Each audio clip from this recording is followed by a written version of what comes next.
आज की क्लास में हम लोग पढ़ेंगे झारखंड के सदान। सदान का मतलब क्या होता है? जनरली झारखंड में हम लोग दो शब्दों से जानते हैं, एक आदिवासी और दूसरा गैर आदिवासी। तो सदान का शाब्दिक अर्थ है सद प्लस आन। सद मतलब बैठना और आन का मतलब आना। अब जैसे हम प्राचीन आदिवासियों का आगमन देखते हैं तो वो मूलतः रोहतास के तरफ से यानी कि पलामू के तरफ से प्रवेश किए। तो पलामू को हम लोग अक्सर मानते हैं कि झारखंड का जो प्रवेश द्वार है, यानी कि यहां से ये कुछ आप सदानों के बारे में अगर आप देखना चाहें तो वो लोग भी एक दो वर्ड का प्रयोग करते हैं। जैसे आप जाइएगा तो उस क्षेत्र में विश्रामपुर जगह है, यानी विश्राम का मतलब आराम करना, बसना एक जगह है, यानी आकर बस गए। तो ये सदान जो थे वो झारखंड प्रदेश में जो नन आदिवासी हैं उनको कहा गया सदान। और इनका आगमन 3 चरणों में हुआ। पहला चरण जो होता है उसे प्रारंभिक चरण मानते हैं, यानी प्राचीन हिंदू जब वो आए उन्हें सदान कहा गया। आपने कुछ कुछ नाम सुने होंगे, पंचायतों में मिला है, जैसे कर्ता, पांडे,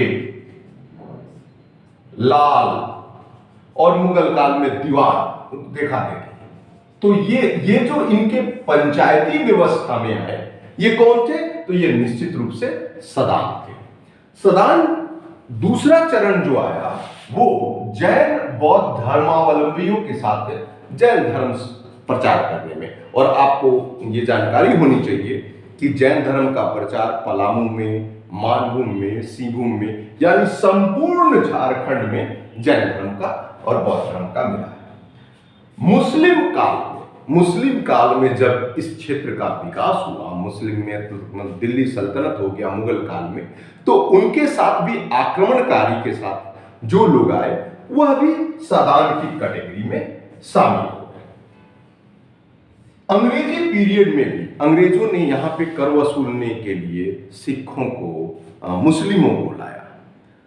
अब यहाँ अलग करने के लिए कि सदान आखिर कौन है, किस तरीके से बांटे, तो हम 3 तरीके से अपनाते हैं। सबसे पहले कुछ ऐसी जाति जो ब्राह्मण, राजपूत, माली, कुम्हार, कुर्मी, बनिया, डोम, चमार, दुसार, ठाकुर इत्यादि, ये झारखंड के अलावा बिहार, उत्तर प्रदेश सभी जगह पाए जाते हैं। दूसरा जो है जो केवल झारखंड में पाए जाते हैं, जैसे बड़ाई, देशवासी, पाइक, धानु, रौतिया, गुड़ाई, भूइया, प्रमाणिक, तांती, पोस्ट, रक्सैल, बिंद, लोहड़िया, ये सारे जो हैं वो केवल और केवल झारखंड में पाए जाते हैं। कुछ ऐसे हैं जो कहीं से आए हुए हैं और उनके ग्रुप का हम नाम देते हैं, जैसे अवध से आया अवधिया, कन्नौज से आया कनौजिया, तिरहुत प्रमंडल यानी कि बिहार में पड़ता है वो तिरहुतिया, गौड़ बंगाल में से आए, दक्षिण भारत से आए दक्षिणा। तो ये इन सदानों का आगमन के आधार पे। अब सदान आदिवासी भाषा नहीं बोलते। सदान क्या बोलते हैं? तो खोरठा बोलते हैं, नागपुरी बोलते हैं, पंच परगनिया बोलते हैं, कुरमाली बोलते हैं। इसके अलावा मगही और भोजपुरी सदानों की भाषा है। अब थोड़ा सा हम इतिहास को लेके चलते हैं। प्रारंभ में जो सदान आए थे, जो हिंदू सदान आए थे, इन लोगों ने जनजातियों के साथ मिलकर, उरांव के साथ मिलकर, मुंडाओं के साथ मिलकर ये बहुत बढ़िया से शासन व्यवस्था चलाने में शामिल हो गए। इनके लिए कोई आपत्ति नहीं। यहां तक कि बौद्ध धर्म और जैन धर्म अवलंबियों ने भी सदानों के साथ घुल मिल गए। यही कारण है कि आपको काली पूजा, दुर्गा पूजा, होली, तीज त्योहार, कर्मा, सोहराई, ये सारे पर्व हमारे आदिवासियों के साथ मिलकर मनाते हैं।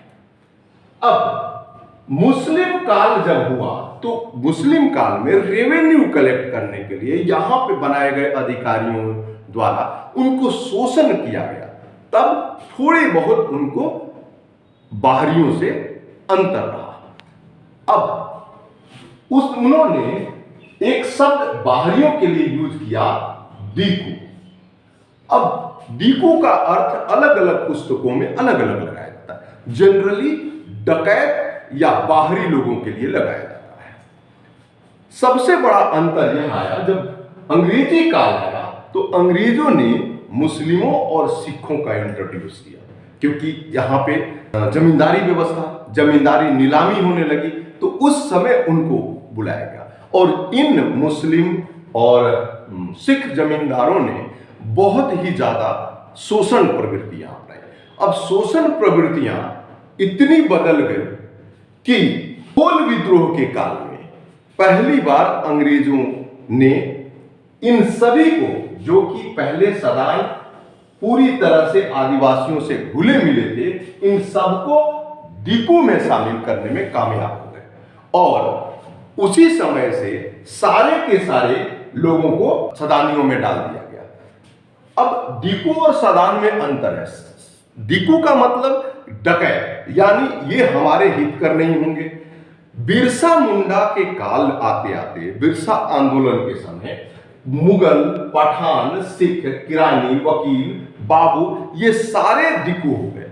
और इनके दिमाग में ये घुस गया कि जिस तरीके से अंग्रेज हमारे लिए सही नहीं है, उसी तरह से ये सदानी भी हमारे लिए सही नहीं है। और उन लोगों ने इन सदानों को भगाने का काम किया। मुंडा आंदोलन के दौरान एक गीत आपको प्रचलित होगी, काटूं काटूं काटूं साहिब, काटूं काटूं बाबू, काटूं काटूं। तो ये काटने का मतलब उसे मार डालो। तो यह था सदान का परिचय। और वर्तमान समय में ये झारखंड के सभी क्षेत्रों में पाए जाने वाले ये सभी जाति सदान कहे जाते हैं। फिर से एक बार बताते हैं कि सदान अंग्रेजी काल से पूर्व झारखंड के निवासियों में से ही थे, लेकिन अंग्रेजों ने बड़ी साजिश के साथ दो भागों में बांटने में कामयाब हो गए कि सदान जो है वो गैर आदिवासी हैं और यह क्षेत्र आदिवासियों का है, सदानियों का नहीं। आगे सीएनटी और एसपीटी में मूलतः इसी बात को लेकर कि ये सदानी आदिवासियों की जमीन हड़प रहे हैं, जिसको रोकने के लिए ये कानून बनाया। तो अगले क्लास में हम कोशिश करेंगे कि आपको सीएनटी पर वीडियो बनाएं। ये ध्यान से पढ़ें और कहीं समस्या हो तो आप कमेंट करें जरूर। धन्यवाद।